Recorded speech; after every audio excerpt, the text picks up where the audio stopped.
In this video, I'll walk you through how to use the Toshi image upload function to create events and to-dos.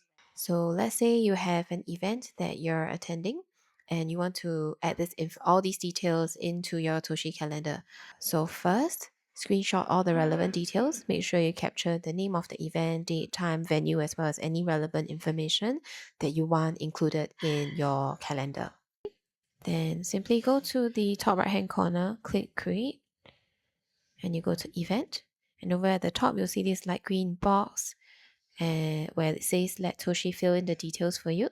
Click on this and then simply upload the screenshot and wait a while Toshi extracts the key relevant information like dates, time, events. And so you see it's all done. It's just a matter of seconds. I didn't speed this up at all. So as part of what has been screenshot, it has also added some details about the program highlights. They've extracted the date, time, and even the venue here as well. And because you've attached this screenshot to extract the information, it is also saved here as an attachment. If you would like an alert, you can also add in over here. And next, I'll show you how to do it for your to-dos. So let's say you have a list of tasks you need to do to plan a birthday party.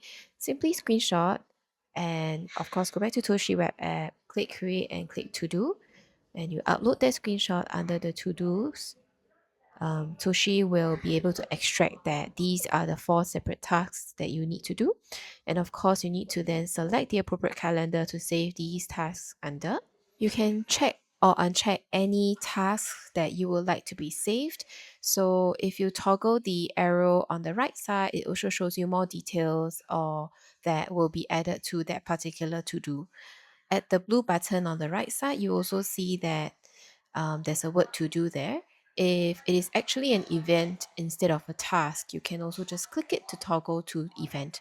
So that means you can create a mix of events and to-dos simply by uploading one image.